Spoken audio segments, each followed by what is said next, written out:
Bismillahirrahmanirrahim. Allahumma sholli ala sayyidina Muhammad wa ala alihi wa sahbihi ajma'in, amma ba'du. Agak lucu dan membingungkan juga, saya jadi ikutan bingung gitu ya. Jadi Ustadz ini tapi lebih keren daripada Ustadz Farhan Foroihan itu ya. Ustadz Farhan Foroihan memilih untuk bohong, bilang tidak ada yang bertanya seperti itu. Tapi Ustadz ini keren, dia berani membaca hadisnya. Walaupun kalau kita simak ya, apa yang bisa kita pahami dari ucapan dia itu? Katanya Allah ada di mana sebelum menciptakan apapun. Dia sudah menegaskan sebelum menciptakan apapun gitu ya. Kholqahu itu kan am ya, mufrad diidhofakan itu yufidul am ya. Kalau sudah diidhofakan itu selalu berfaedah umum gitu, semuanya gitu ya. Jadi berarti memang tidak ada satupun, dan dia yang mengatakan tidak ada arus, tidak ada apa-apa, hanya Allah satu yang ada. Di mana pada waktu itu Allah berada? Dia jawabnya ada di satu tempat. Nah, bagaimana itu? Ditanya di mana Allah ketika tidak ada satupun, kok ada di satu tempat? Berarti kan di situ ada dua, sudah ada Allah dan satu tempat. Berarti kan dua. Nggak sinkron kan? Nggak sinkron sama sekali. Dan saya baca belum ada yang mengatakan Allah berada di satu tempat. Memaknai amaud itu nggak ada yang mengatakan itu tempat ya. Entah dari mana Ustadz ini ya. Saya juga tidak paham ya. Di satu tempat lah bahasa dia. Terus yang di atasnya tidak ada udara. Hawa apa? Udara mungkin. Macam ada di ruang hampa gitu kan, jadi bingung kita. Dan memang ini adalah pertanyaan maut. Ini adalah hujah maut untuk mempertanyakan orang yang mengatakan Allah itu ada di sebuah tempat gitu loh. Apalagi ada di ars, yang kata dia itu lebih tegas dulu sebelum ada apa-apa ya. Sekarang kan sudah ada di ars gitu, jadi macam pindah gitu ya. Tetapi yang jelas membingungkan sekali. Secara bahasa juga sudah membingungkan gitu. Misalnya saya tanya, sebelum kamu punya uang sama sekali, kamu kalau beli nasi pakai apa? Terus apa jawabannya? Ya saya pakai uang yang ada di tabungan. Pertanyaannya, kalau tidak punya uang sama sekali kok pakai uang yang ada di tabungan, itu berarti kamu sudah punya uang kan, begitu logikanya kan, begitu ya, gampangnya begitu. Jangan kamu bilang tuh tauhid itu jangan pakai logika, jangan pakai akal-akalan, itu orang tidak punya hujah namanya. Kamu menetapkan Allah ada itu pakai pertimbangan akal. Ingat ya, hal paling krusial tentang Allah yaitu wujuduhu itu nukiruhu bil akli. Kita menggunakan akal, itu sudah dimanapun orang seperti itu membahas tentang akidah itu dalil akli gitu. Dimana ternyata ada makhluk, tidak mungkin ada sesuatu tanpa ada yang mengadakan. Oh berarti ada yang mengadakan ini semua kan begitu. Kalau ada nasi tidak mungkin itu ada, tidak ada tanpa ada yang memasaknya gitu. Ya kan gitu. Itu pakai akal Pak. Nggak ada orang bertauhid nggak pakai akal itu. Jadi kalau kamu mau mengatakan Allah bertempat, ketika di-compare atau ditelaah dengan hadis-hadis Nabi, ya kamu harus bisa berhujah.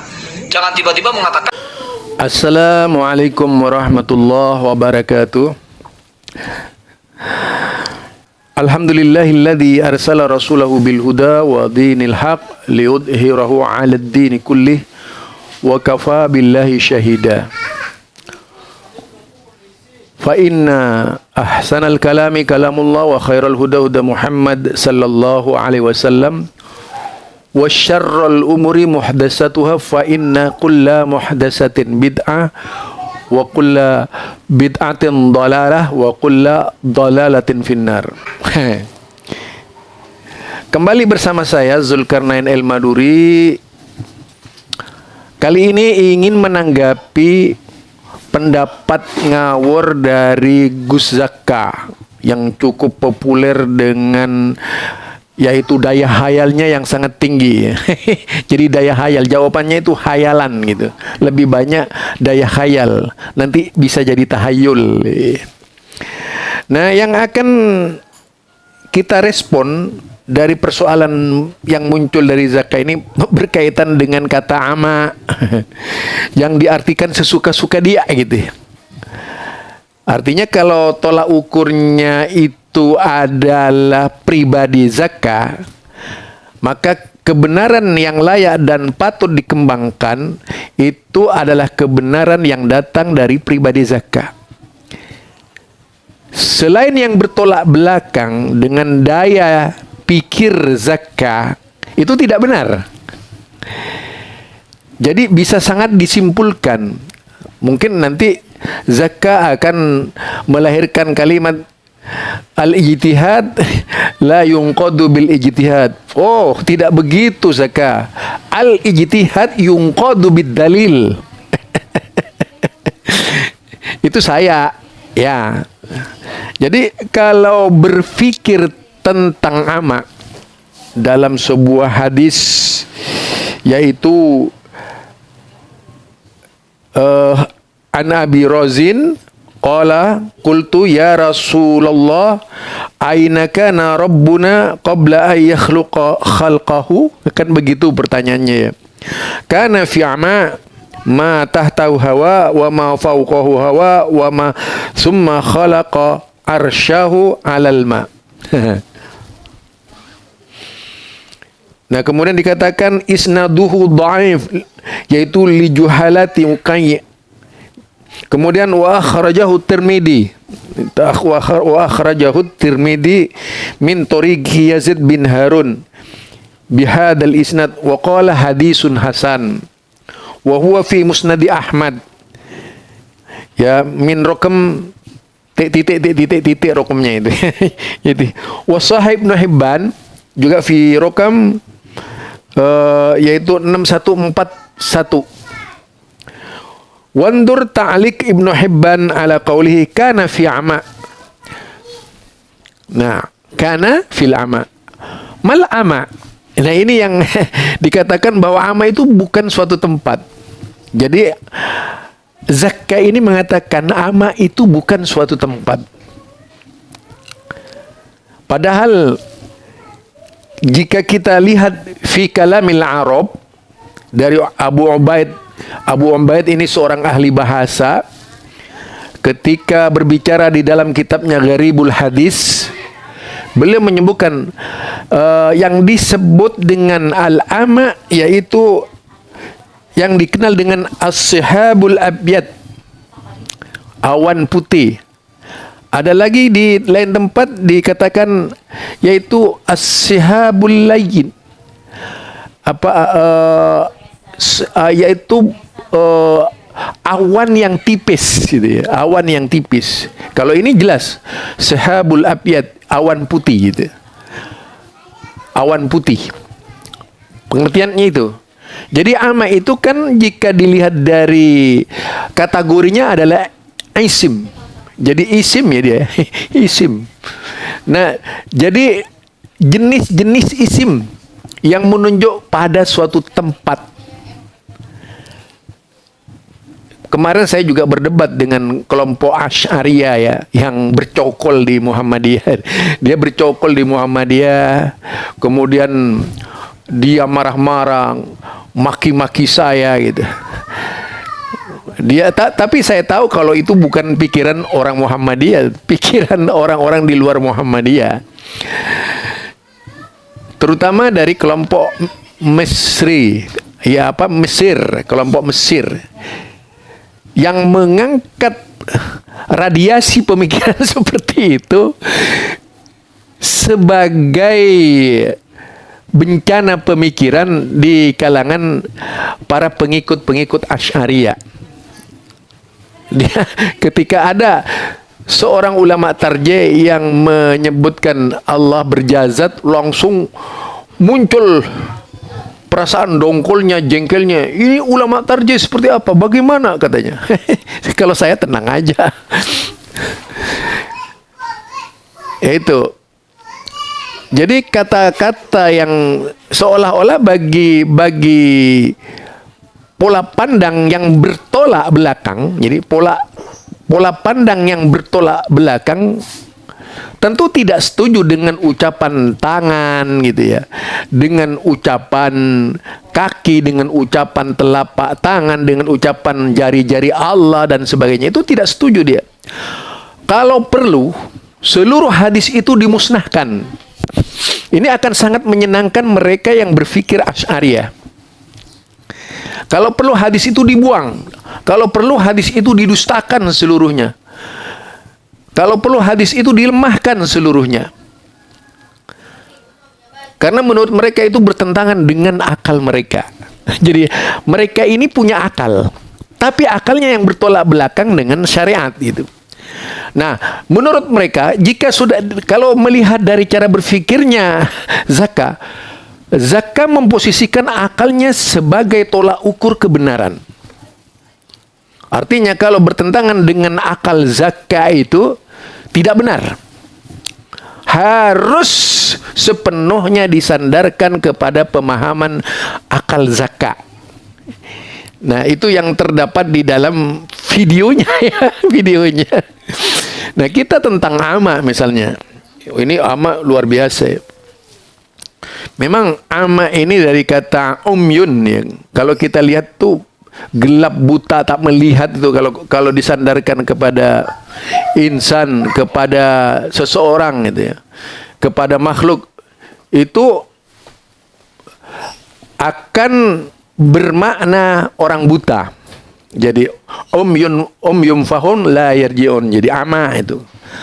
Atau tidak melihat, tidak kelihatan. Artinya ini lebih pada sebuah benda. Benda yang tidak bisa melihat. Itu karena sebab segala sesuatu. Artinya benda yang tentu saja yang tak berfungsi. Tak berfungsi ya. Benda yaitu partikel yang tidak bisa terpantau. Itu ama. Kemudian itu kalau melihat dari sisi bahasanya.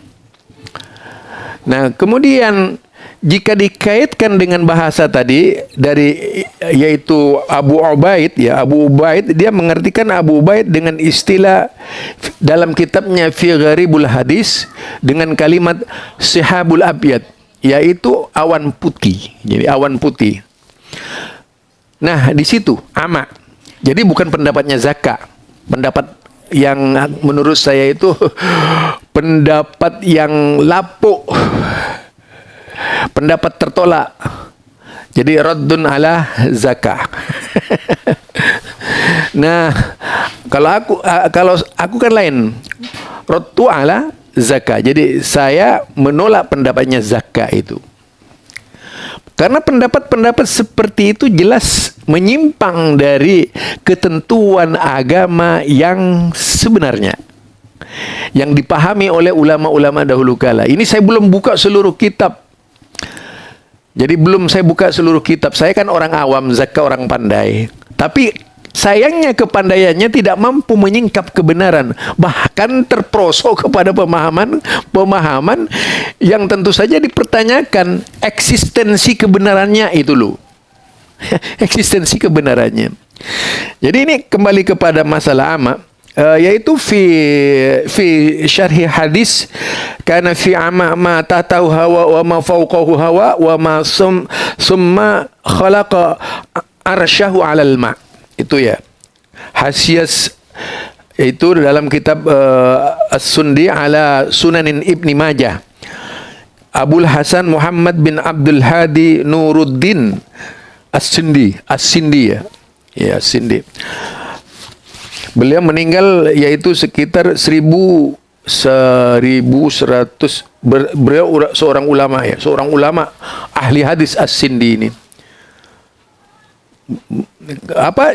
Beliau mengatakan qauluhu aina kana rabbuna kila huwa bitakdir aina kana, yaitu arsyun kana arsu rabbuna itu ya. Jadi arsu rabbina. Qala wa yadullu alaihi qauluhu qabla summa khalaqa arsyahu. Nah, yaitu sebagaimana yang ditunjukkan dengan perkataan summa khalaqa arsyahu alal ma. Nah, jadi di situ jika yang dimaksudnya aina kana arsya rabbah arsya rabbina, yaitu di mana ars Allah Subhanahu wa taala gitu ya. Sebelum Allah menciptakan segala sesuatunya. Jadi bukan kepada Allahnya itu, kepada arsnya Allah. Kembalinya takdirnya ke sana gitu. Masa Zakka ngerti nahu tapi nggak paham? Itu yang saya katakan. Zakka ini ibarat orang Arab. Berapa banyak orang Arab ya yang pandai bahasa Arab, mulai dari Mesir itu, sampai ke wilayah-wilayah mana itu, Baghdad, Iran, Irak, Palestina, itu kan semua. Kalau di Iran masih sudah bercampur baur dengan bahasa Persia itu. Irak itu. Sampai daerah Yaman Selatan dan sebagainya, Dubai, Kuwait, Emirat Arab dan sebagainya. Mereka berbahasa Arab. Nah, dari sekian Arab itu kan tidak semuanya orang Islam. Kalau mereka itu ngerti bahasa Arab, ya, ngerti Arab gitu ya, ngerti Arab, sudah pasti mereka berlomba-lomba masuk Islam. Kan begitu itu. Gampang sebenarnya, analogi seperti itu gampang, Mas Zaka. Menggunakan daya akal ente itu terlalu mudah. Dan mematahkan akal ente juga terlalu mudah gitu.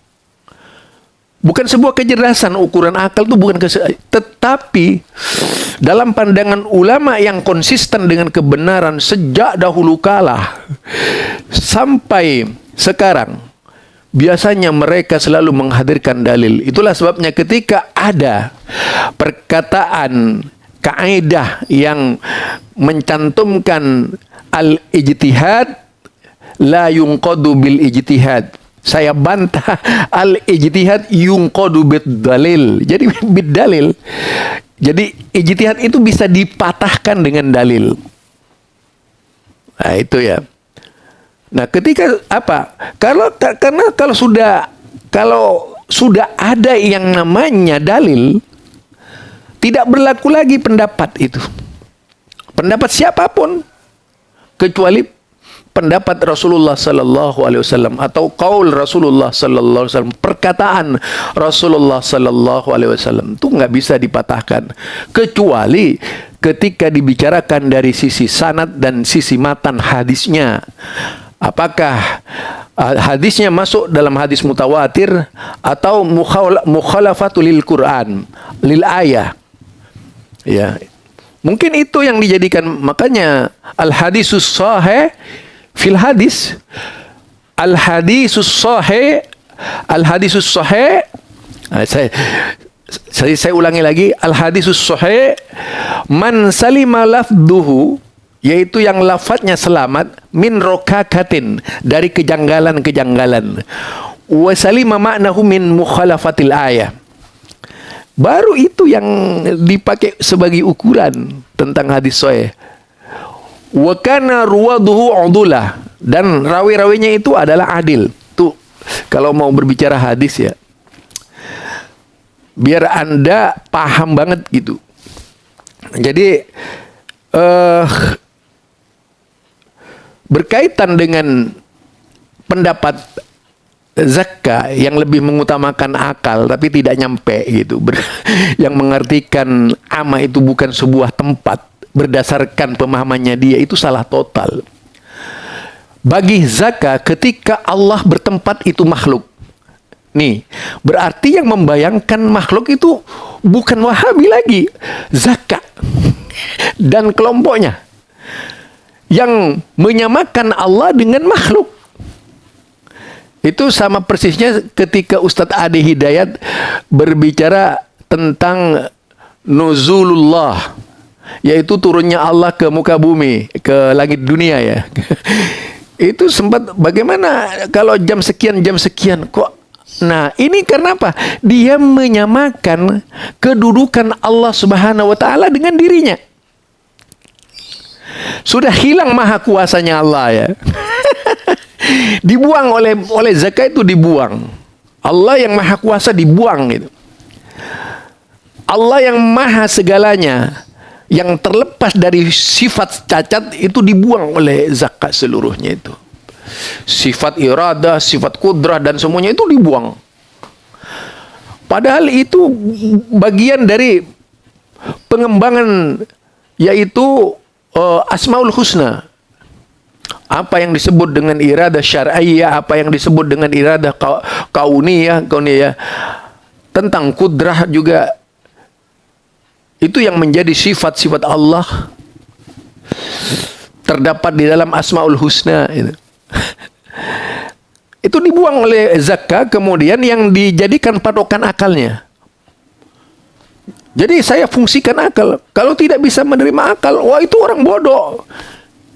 Sebenarnya yang bodoh ya zakat sendiri itu yang nggak mengerti akalnya, yang akalnya nggak mampu memahami Allah Subhanahu Wa Taala, sehingga logikanya ditempatkan sebagai ukuran untuk menerima Allah kalau tidak bertentangan dengan zakat.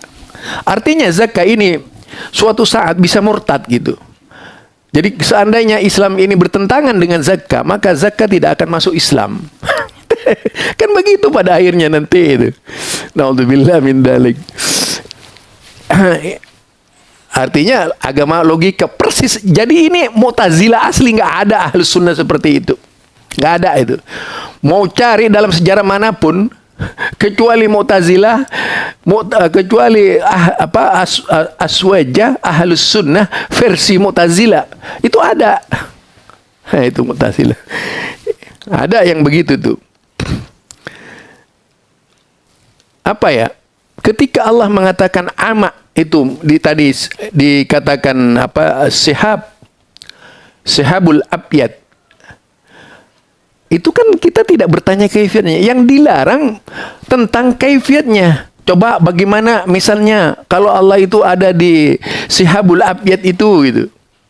Seperti apa cara duduknya? Lah itu yang tidak dibolehkan oleh agama. Sama dengan ketika saya berbicara ra'aitu rabbi fi ahsani surah. Saya melihat Allah, yaitu ra'aitu rabbi fil manam, itu maksudnya ya. Fi ahsani surah. Itu pada sebaik-baik bentuk gitu.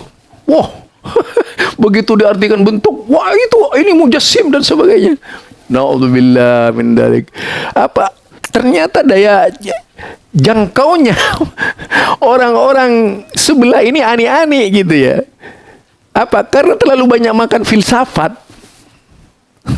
Orientasi filsafatnya dijadikan nalar mengenal Allah Subhanahu Wa Taala, sehingga selalu dibenturkan. Instrumen yang lebih pada komoditi filsafat itu digunakan oleh mereka, komoditi digunakan oleh mereka untuk membenarkan pendapat-pendapatnya.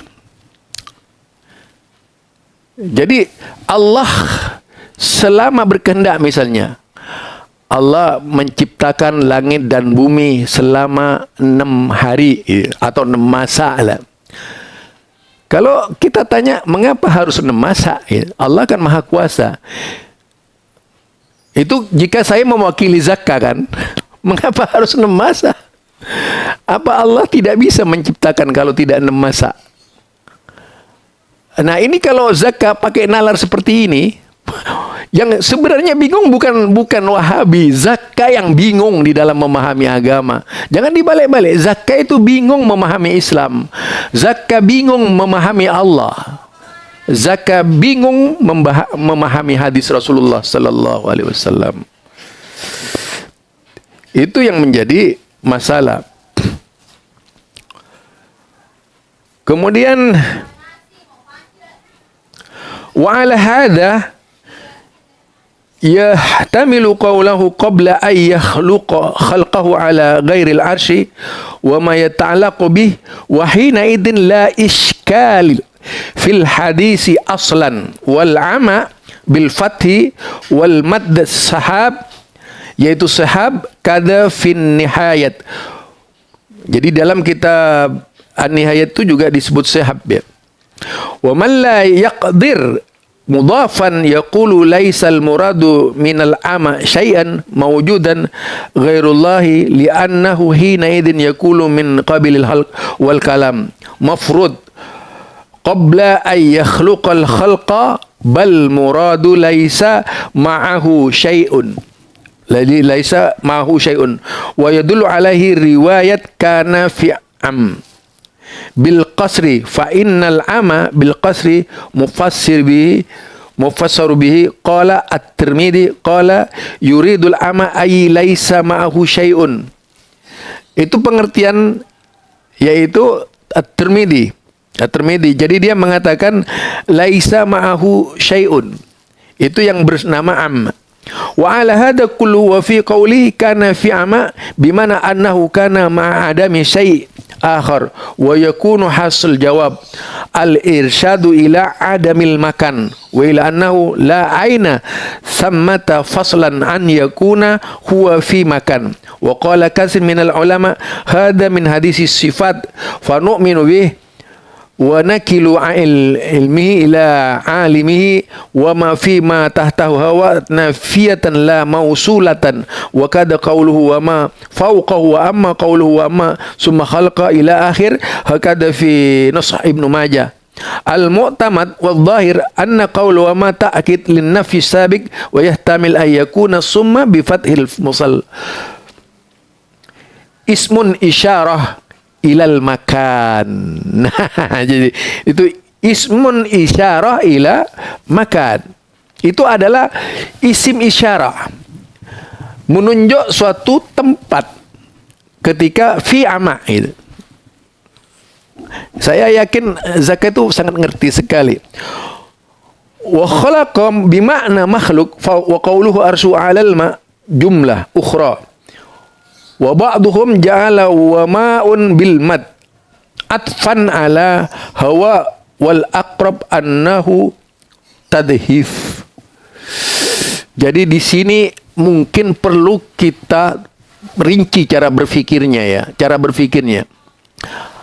Dari dua pendapat tadi as-sihabul abyad, kemudian ama bimakna laisa lahu syai'. Itu ama. Artinya bimakna lahu syai' itu kan menunjuk kepada suatu apa tadi disebut dengan yaitu isim isyarah ilal makan. Itu apakah kemudian Allah menjadi rendah? Misalnya Allah memilih suatu tempat yang itu masuk dalam iradah Allah Subhanahu wa taala, yang bersifat irada Allah. Itu kan irada. Allah berkehendak menempati misalnya. Apa kemudian salah? Apakah kemudian harus menggunakan cara berfikir Anda bahwa Allah itu sifatnya harus liar, tidak bertempat? Ini lebih parah lagi menurut saya ini. Jadi kemudian di situ dirinci bahwa sebelum ya arsy itu, di mana arsy Rabbuna itu sebelum diciptakan tuh dikatakan arsy-nya itu berada di fi ama itu. Dia menunjuk bahwa arsy-nya itu ada di ama itu. Maunya begitu. Jadi kalau isim takdirnya seperti itu dalam ilmu nahwu. Mungkin itu Zaka. Jangan kemudian Anda merasa paling benar karena tidak sesuai dengan cara berpikir Anda. Lalu Anda menyempal kelompok yang berbeda dengan Anda, itu salah dan Anda benar. Bagaimana kalau saya balik? Anda salah, saya benar gitu. Jadi di situ barangkali seandainya Anda menggunakan kalimat ini sebagai nalar, dengan nalar sehat, itu bisa diterima. Itulah sebabnya kita tidak boleh merasa paling tinggi ilmunya ketika sedang berdiskusi ya, dengan orang lain. Dan kalau kemudian sebagai seorang, taruhlah saya seorang Wahabi gitu, dalam pengertian Anda gitu. Karena bagi kami Wahabi itu bikinan. Dan kalau kemudian istilahnya seolah-olah dibenarkan oleh Syekh bin Bas, itu seolah-olah karena banyaknya orang menyandarkan pendapat-pendapat yang berbeda dengan mereka disebut Wahabi. Sehingga Ibnu Bas, Syekh bin Bas itu, beliau menggunakan yaitu cara berpandangan orang yang berbeda-beda tersebut dengan jawaban Wahabi itu disandarkan kepada pengikut Syekh Muhammad bin Abdul Wahab. Artinya sebagai sebutan orang-orang yang memang anti Syekh Muhammad bin Abdul Wahab. Takdirnya ya, itu saya bicara takdirnya saja. Nah, barangkali itu dari saya. Jadi kalau hanya sekedar mau berbicara berdasarkan analog, apa sih? Sekarang coba kalau saya misalnya memberikan jawaban memberikan persoalan kepada Zakka, apa tujuan Allah menciptakan langit dan bumi? Apa tujuan Allah menciptakan manusia dan jin? Mungkin kalau melihat Al-Quran, wa ma khalaqtul jinna wal insa illa liya'budun. Jadi tidak aku ciptakan jin dan manusia. Itu kalau dilihat di dalam takdirnya misalnya, berarti kan ada kemauan Allah supaya Allah disembah. Membutuhkan untuk disembah. Kalau mau main akal-akalan seperti Anda. Jadi agama itu nggak bisa dengan akal-akalan, Zaka. Saya ini hanya ingin mematahkan cara berpikir orang-orang yang selalu berteriak-teriak Wahabi. Buat apa menciptakan alam semesta? Buat apa ngatur alam semesta dengan Al-Quran misalnya? Apa maunya gitu? Kan begitu kita kalau mengikuti akal. Menuntun kita untuk berpikir. Akhirnya murtad dari agama Islam. Karena cara berpikirnya itu salah. Apa? Untuk membenarkan alibi dirinya sendiri dengan menyempal pemahaman orang lain hanya dengan semata-mata mengandalkan pemikiran. Hanya dengan semata-mata mengandalkan kemampuan berpikir. Padahal sangat tidak toleran dengan dalil-dalil itu. Itu aja. Ini saya belum bicara kitab lainnya. Dari kitab-kitab dahulu kala yang berkaitan dengan Allah di atas arsy itu. Jadi saya meneliti hadisnya cukup lama, bukan pendapatnya yang diteliti, hadisnya itu. Pendapat-pendapat, kemudian demikian juga hadis-hadis yang lemah udah saya singkirkan. Bahkan saya menggunakan kaidah majelis tajih. Dalam hal akidah, gunakan hadis-hadis mutawatir. Walaupun kemudian ada yang disebut dengan istilah hadis makbula, bisa diterima di Muhammadiyah itu. Ini baru pendapat pribadi saya. Belum turun ke majelis tarjih Muhammadiyah. Dan baru akan menjadi sebuah keputusan tarjih Muhammadiyah seperti Allah bersemayam di atas arsy. Yang berani menyatakan begitu, fatwa Muhammadiyah dengan istilah semayam. Kemudian mengartikan arsy itu sebagai singgasana. Singgasana Allah. Itu berada di dalam fatwa tarjih Muhammadiyah. Nah, ini yang saya katakan bahwa Ustadz Adi Hidayat beda dengan majelis tarjih Muhammadiyah. Majelis tarjih Muhammadiyah benar-benar berpegang teguh kepada pemahaman salaf. Dan di Muhammadiyah memang ada isyarat ke takwil, tapi sampai detik ini belum ada yang ditakwil oleh Muhammadiyah itu. Sekali lagi, di Muhammadiyah bukan pendapat perorangan seperti Zakka berbicara, gitu ya, bukan. Di Muhammadiyah itu menggunakan istilah al-jam'i. Litoriqatil jam'i. Ketika memutuskan masalah. Seandainya ada dua dalil yang bertentangan, baru dilakukan yang disebut tariqatut tarjih. Yaitu menggunakan mana yang rajih dan mana yang marjuh. Itu yang digunakan oleh tarjih Muhammadiyah. Dan digunakan secara kolektif kolegial. Bukan sewenang-wenang setiap orang di Muhammadiyah berbicara berdasarkan enggak dibenarkan itu di Muhammadiyah. Tidak boleh seorang pun di Muhammadiyah itu seenaknya mengeluarkan fatwa dengan menggunakan manhaj tarjih Muhammadiyah. Tidak boleh itu.